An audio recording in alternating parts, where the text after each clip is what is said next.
감사합니다. 사랑합니다. 오늘도 당신이 최고입니다. 일상은 물론이고 일하면서도 쇼핑하면서도 우리는 선택이라는 것을 합니다. 오늘 써니즈 구독자님들께 소개할 내용도 여러 내용 중에 선택한 거죠.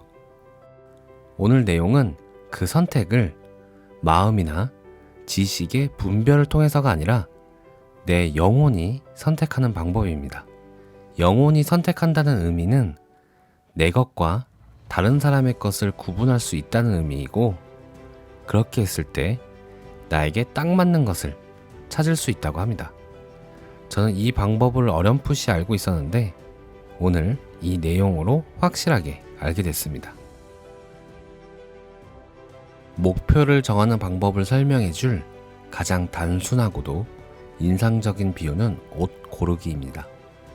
그리고 이것은 목표를 정하는 기술을 익히기 위한 훈련법으로도 활용할 수 있습니다.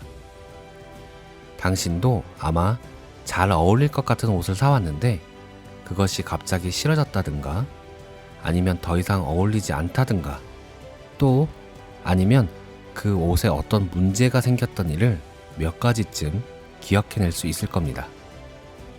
그리고 어떤 옷이 눈에 띈 즉시 마음에 들어서 샀는데 그것을 아직도 즐겨 입고 있는 그런 일도 있을 겁니다. 이 두 가지 경우 사이에서 다른 점은 앞의 옷은 다른 사람의 것이고 뒤의 옷은 당신의 것이라는 사실입니다. 당신에게 어울릴 것 같았던 첫 번째 옷은 다른 사람을 위한 것이었습니다. 어쩌면 당신은 그것을 친구나 어떤 모델이 입고 있는 것을 보았을 수도 있습니다. 어떤 옷이 다른 사람에게 잘 어울려 보인다고 해서 그것이 반드시 당신에게도 어울린다는 뜻이 아닙니다. 그리고 그것은 당신의 신체적 결점의 문제가 아니라 개성의 문제입니다. 당신에게 꼭 어울리는 옷을 언제나 찾아낼 수 있게 되려면 당신의 옷과 다른 사람을 위한 옷을 구별해내는 비법을 터득해야만 합니다. 그런 묘기는 어떻게 부릴 수 있을까요? 그것이 얼마나 간단한 일인지 안다면 당신은 놀랄 것입니다. 우선 선택의 문제로 절대로 고민하지 마세요. 그런 상황에서는 균형이 여지없이 흔들립니다. 그 문제로 자신을 괴롭히면 괴롭힐수록 결과는 더욱 엉망이 됩니다. 여러 가지 옷을 놓고 어느 것이 좋고 나쁜지를 따질 필요가 없습니다. 마음이 선택에 끼어들어서는 안 됩니다. 마음과 마음이 하는 생각은 당신이 아니기 때문입니다. 그것은 펜듈럼의 영향력이 남겨놓은 껍질일 뿐입니다. 그저 전시회에 온 것처럼 아무 생각 없이 느긋한 마음으로 둘러보세요. 우선은 당신이 가지고자 하는 것이 무엇인지를 대략 정의하세요. 시시콜콜한 내용까지 상상할 필요는 없습니다. 어떤 종류의 옷을 사고 싶은가 하는 것만 정하면 됩니다. 예컨대 코트를 사야 한다면 목표를 그저 코트를 고르는 것으로 정하세요. 그것으로 충분합니다. 더 이상의 불필요한 조건을 내걸지 마세요. 영혼이 옷을 고르게 하세요. 사실은 영혼이 당신의 본질에 훨씬 더 가깝습니다. 영혼은 한 구석도 놓치지 않고 딱 어울리는 옷을 적절한 때에 틀림없이 골라낼 것입니다. 옷의 홍수 속에서도 어떤 옷에 특별히 느낌이 끌린다면 당신은 그 즉시 드디어 물건을 찾아냈음을 깨닫게 될 것입니다. 당신이 머뭇거리고 있다면 그 옷의 어떤 점이 약간의 불편감이나 우려를 일으키고 있다면, 눈곱만큼의 의심이나 부정적 느낌이라도 든다면 그것은 다른 사람의 옷입니다.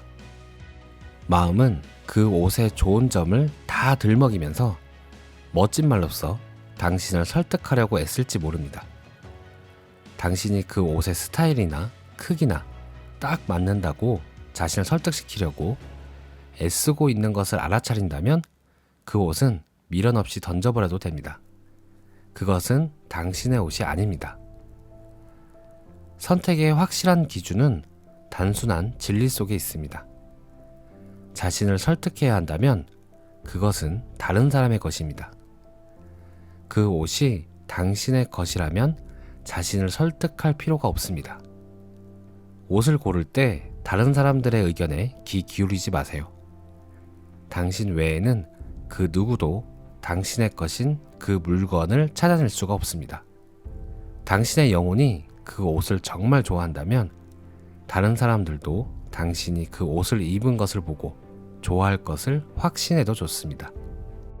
이렇게 자신의 옷을 고르는 과정에는 트렌드서핑의 중요한 원리가 다 적용됩니다.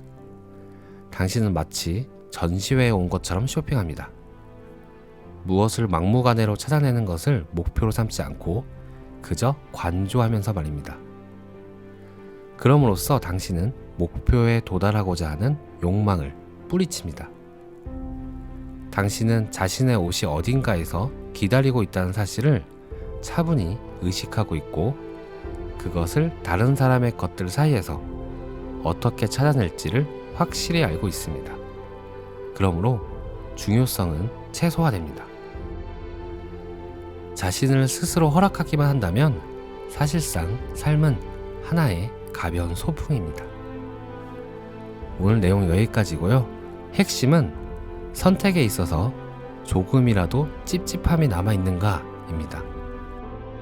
마음의 분별을 내려두고 관조하듯 여러 선택지를 보다 보면 더 이상 나 자신에게 설득이 필요하지 않은 꼭 맞는 것이 있다는 겁니다. 이것은 쇼핑뿐만 아니라 정말 다양한 선택에서 활용 가능합니다. 그것이 나타나지 않을 때는 내게 필요하지 않거나 다른 곳에 있기 때문이라고 합니다. 오늘도 시청해주셔서 감사합니다.